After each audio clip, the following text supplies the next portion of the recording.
Joy News Prime. It's time to talk some sports, and Asante Kotoko are through to the MTN FA Cup semi-finals after beating Salamina in this afternoon's encounter. That's a quarter-final clash that was played at the Babaya Stadium. Kumasi Asante Kotoko had to rely on a late penalty to progress at the expense of the lower division team. My colleague at Love FM, Kelvin Owusu-Ansah, watched the game and has joined me on the phone lines. Hello, Kelvin. Thanks so much for joining me this evening.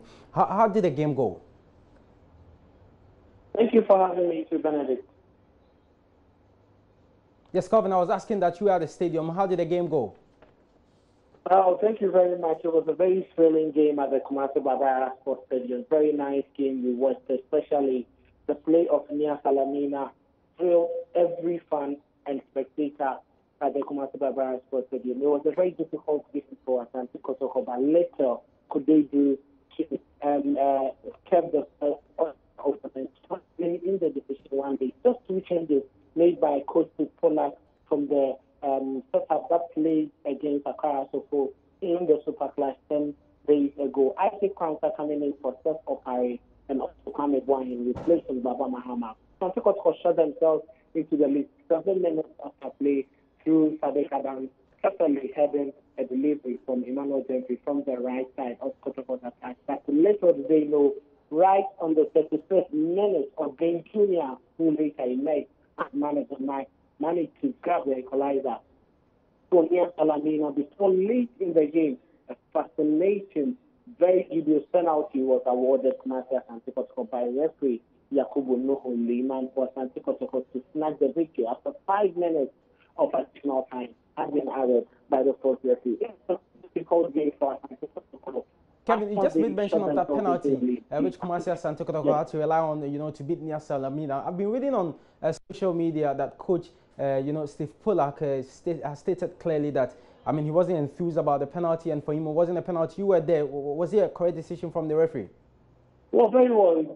Rightly said, Steve Polak at the post-match conference made it clear that he wanted to win the game, but not in that manner. And he felt that was a very bad call from the postman. And from what we witnessed, I don't think it was a penalty. It wouldn't pass for a penalty, not even a free kick. I think the stand up to for Yakubu Mohammed, and that should never be a call. But that has been taken to a victory. But he was so. All right, Kevin, thanks so much for your time. So that was Kelvin Owusu-Ansah. He watched the Kumasi Asante Kotoko Nia Salamina game that was played at the Babaya Stadium this afternoon, an MTN FA Cup quarter-final game. So what it means is that Asante Kotoko are through to the semi-finals of the competition. They've joined already qualified Accra Heartfog, Wa All Stars, and Mediama SC. So we'll move on and we'll do some more here on the Joy News Prime. And Ghana international Kevin Prince Boateng has been explaining what necessitated his decision to terminate his contract with Spanish side Las Palmas. Now, Boateng shockingly informed the club he was no longer interested in continuing his relationship today, despite signing a 3-year extension 4 months ago. In his farewell press conference, the former AC Milan player noted that he took that decision for his family. JoySports Danodake has more.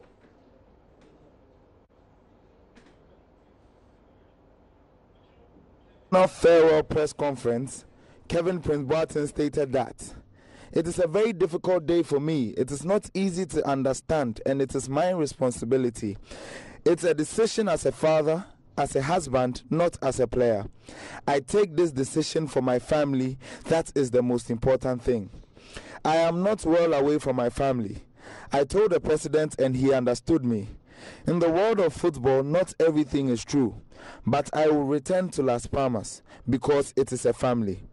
I will always thank the president. He is like a father to me. Emotions do not have a time. I made the decision when I felt it.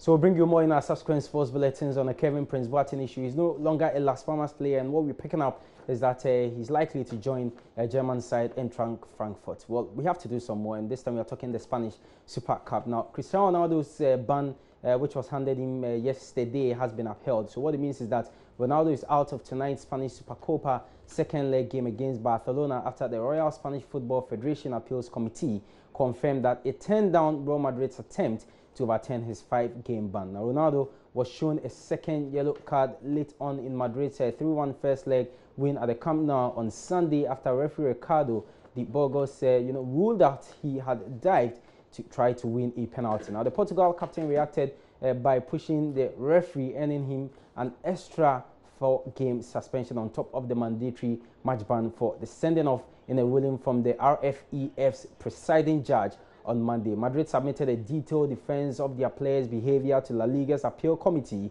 which met at lunchtime on Wednesday, but multiple reports say that the appeal has been rejected and Ronaldo will not be able to face Barcelona in tonight's game. So what it means is that Ronaldo will not be available for Barcelona's game that will be played later this evening at the Santiago Bernabeu. The first leg, Real Madrid won by 3-1, and what it means is that Madrid will win the Spanish Supercopa with any form of victory or even a draw. Barcelona would have to overturn the deficit to win this year's Supercopa. It's always played before the start of the Spanish La Liga. Well, we've got some UEFA Champions League matches currently ongoing. Yesterday, that's Liverpool won against Hoffenheim by 2-1. Currently, we've got as many as 5 games ongoing, and we've done 82 minutes in the game involving Celtic and FC Astana. FC Astana, we've got a Ghanaian international there, that's Patrick Chumesi. They are currently down by 4-0 in Scotland, and Hapoel Beersheva are also leading Maribor by 2-1, 81 minutes done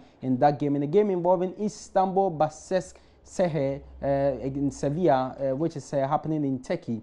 Sevilla, the away team, are leading by 2-1 with 7 minutes remaining. Olympiacos are drawing 1-1 with Rijeka, as well as Napoli from Italy. They are beating Nice from France by 2 goals. My name is Benedict, so that's how we end sports here on JoySports Prime. Thanks for your time.